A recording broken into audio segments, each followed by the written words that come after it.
Hi, I'm Travis. I'm a part-time videographer and I recently started my journey into vintage lenses. I picked up this set of vintage Vivitar lenses for around $200 and I wanted to show you just how cheap you can get cinematic looks for. If you haven't heard of them, Vivitar was a lens manufacturer starting from the World War II era all the way up into the 1980s. They made camera lenses, camera bodies, and point-and-shoot cameras.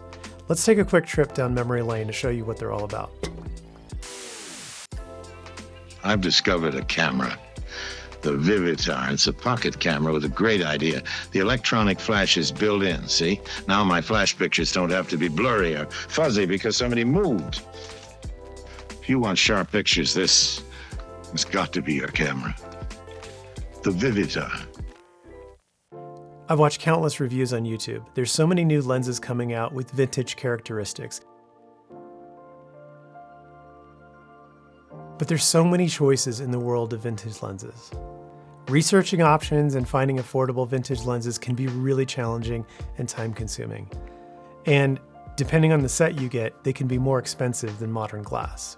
So after what felt like an eternity of researching vintage lenses, I ended up watching a bunch of one-off YouTube reviews and landed on the Vivitar lenses. They're cheap, interesting, and don't break the bank.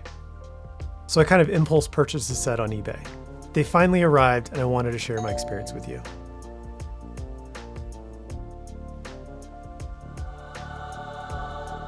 My set consists of the Vivitar 24mm f2, the 28mm f2.5, the 35mm f2.8, the 50mm f1.8, and the 135mm f2.8.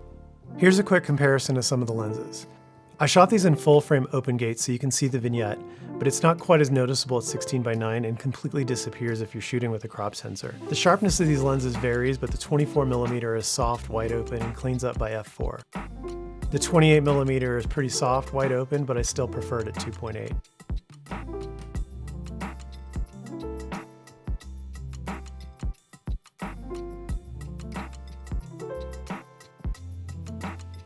The 35mm is sharp in the center, wide open, but exhibits some softness at the edges that stopping down seems to fix.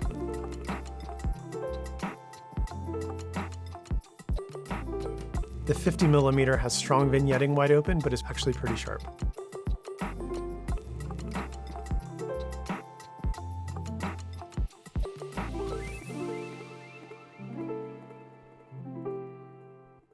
The 135 has kind of a dreamy look wide open, but cleans up when stopped down just a little.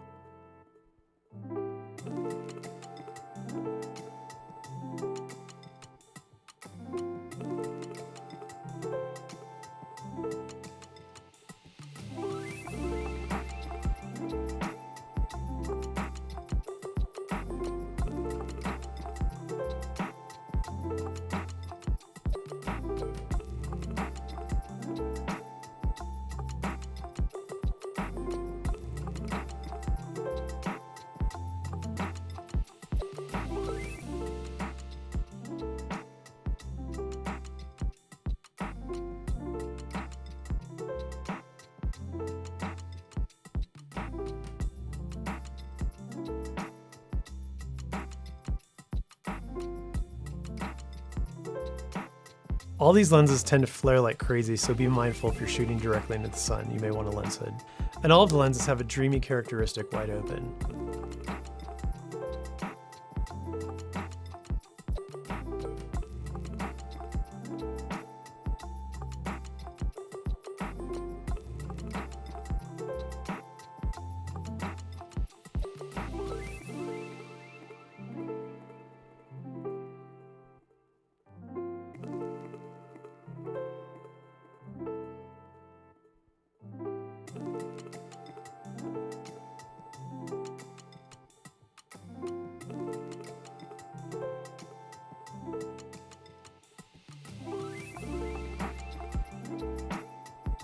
Even with all the caveats, these lenses deliver an absolutely classic vintage look that so many people are after.